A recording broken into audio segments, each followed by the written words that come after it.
હાલો, મારી ચેનલમાં તમારું સ્વાગત છે। આજે આપણે ગુવાર ઢોકળીનું શાક બનાવીશું, જેમાં જો તમારી ઢોકળી એકદમ સોફ્ટ બની જતી હોય અથવા તો ઢોકળી એકદમ કઠણ બની જતી હોય તો આ રેસીપી અચૂકથી જોજો। તો એકદમ સરળ રીત સાથે રેસીપી શરૂ કરીએ। અને રેસીપી પસંદ આવે તો વિડીયોને લાઇક અને ચેનલને સબસ્ક્રાઇબ કરવાનું ના ભૂલતા। તો ગુવાર ઢોકળીનું શાક બનાવવા માટે મેં 250 ગ્રામ ગુવારને ધોઈ સાફ કરીને આવી રીતે સુધારી લીધો છે। હવે આનો વઘાર કરવાનો છે। તો સૌપ્રથમ અહીં આપણે 2 થી 3 ટેબલસ્પૂન જેટલું તેલ ગરમ કરીશું। ગુવાર ઢોકળીના શાકમાં તેલ થોડું આગળ પડતું હોય છે। તેલ ગરમ થાય એટલે હાફ ટીસ્પૂન જેટલી રાઈ, હાફ ટીસ્પૂન જેટલી હિંગ, હાફ ટીસ્પૂન જેટલો અજમો, હાફ ટીસ્પૂન જેટલી હળદર અને વઘાર ટાઈમે જ આપણે અહીં 1 ટેબલસ્પૂન જેટલી લસણની સૂકી ચટણી એડ કરીશું। અને હવે ગુવાર એડ કરીને એક વખત સારી રીતે મિક્સ કરી લેશું। જો તમે અહીં લસણ ન ખાતા હોય તો સ્કીપ કરી શકો, પણ ગુવાર ઢોકળીનું શાક છે એ લસણ વગર સારું નથી લાગતું। હવે અહીં આપણે સૌપ્રથમ મસાલામાં 1 ટીસ્પૂન જેટલું ધાણા જીરું અને સ્વાદ પ્રમાણે મીઠું, ફક્ત 2 વસ્તુ ઉમેરીને મિક્સ કરી લેશું। અહીં બીજા કોઈ મસાલા કરવાની જરૂર નથી। અને ત્યારબાદ અડધો કપ જેટલું પાણી ઉમેરી અને મીડિયમ ગેસની ફ્લેમ પર ફક્ત 2 વિસલ કરવાની છે। જ્યાં સુધી છે ગુવાર છે ચડે છે ત્યાં સુધીમાં આપણે ઢોકળી બનાવી લઈએ। તો એની માટે અહીં 1 કપ જેટલો ચણાનો લોટ લેવાનો છે। ચણાનો લોટ હંમેશા ચાળીને જ લેવો। ત્યારબાદ 1/4 ટીસ્પૂન જેટલી હિંગ, હાફ ટીસ્પૂન જેટલું ધાણા જીરું, 1/4 ટીસ્પૂન જેટલું લાલ મરચું, હાફ ટીસ્પૂન જેટલી હળદર અને સ્વાદ પ્રમાણે મીઠું ઉમેરીશું। અને ત્યારબાદ હાફ ટેબલસ્પૂન જેટલું તેલ ઉમેરીને બધી જ વસ્તુને સારી રીતે મિક્સ કર્યા બાદ થોડું પાણી એડ કરતા જઈને એકદમ સ્મૂથ કન્સિસ્ટન્સીવાળું બેટર બનાવવાનું છે।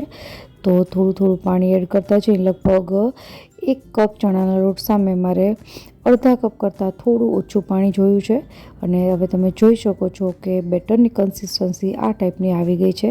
તો જ્યારે પણ તમે ઢોકળીનું બેટર બનાવો તો મસાલામાં સૌપ્રથમ લાલ મરચું એકદમ ઓછું નાખવું અને હળદર પણ બને ત્યાં સુધી ઓછી જ એડ કરવી। હવે બેટર આપણું બની ગયા બાદ આપણે અહીં પિંચ જેટલો ઈનો ફ્રૂટ સોલ્ટ ઉમેરીશું અને એને એક્ટિવેટ કરવા માટે થોડા લીંબુનો રસ ઉમેરવાનો છે। અહીં બેકિંગ સોડા જે રેડીમેડ પેકેટ આવે છે એનો યુઝ ક્યારેય પણ ન કરવો। ઘણી વખત તમે ઢોકળી બનાવો તો ઉપર લાલ સ્પોટ થઈ જતા હોય છે, તો એ એના લીધે થાય છે। જ્યારે બેકિંગ સોડા અને હળદર મિક્સ થાય ત્યારે એનું રિએક્શન છે એ ટાઈપનું આવી જતું હોય છે। પણ જો તમે ઈનો ફ્રૂટ સોલ્ટ ઉમેરો તો આ વસ્તુ થતી નથી। તો આપણું બેટર રેડી છે। હવે તેલથી ગ્રીસ કરેલી પ્લેટમાં આપણે એને એકદમ પાતળા લેયરમાં પાથરી લેવાનું છે। એકદમ જાડી ઢોકળી ન બનાવવી। તો આપણું બેટર છે એને એક વખત આવી રીતે પ્લેટને ટેપ કરી અને પહેલેથી જ મેં અહીં પાણી ગરમ કરવા માટે રાખી દીધું હતું। તો હવે ઢોકળીને સ્ટીમ કરી લેશું। તો ઉપરથી ઢાંકણ બંધ કરીને હાઈ ગેસની ફ્લેમ પર 10 થી 15 મિનિટ માટે સ્ટીમ કરવાની છે।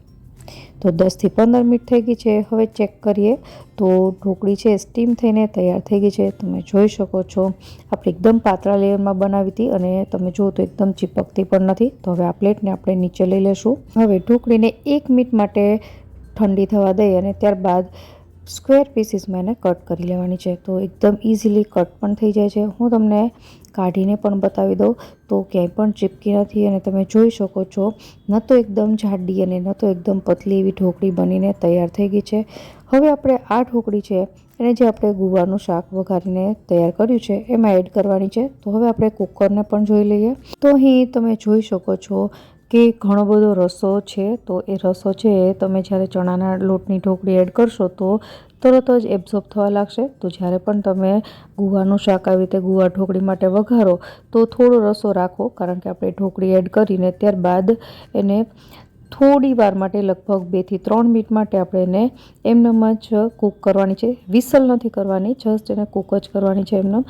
તો આપણે ઢોકળી બધી એડ કરી દીધી છે અને મિક્સ કરીને ઢાંકણ બંધ કરી અને એને 2 થી 3 મિનિટ માટે ગેસ પર એમનેમ રહેવા દેશું અને ત્યારબાદ ચેક કરીશું।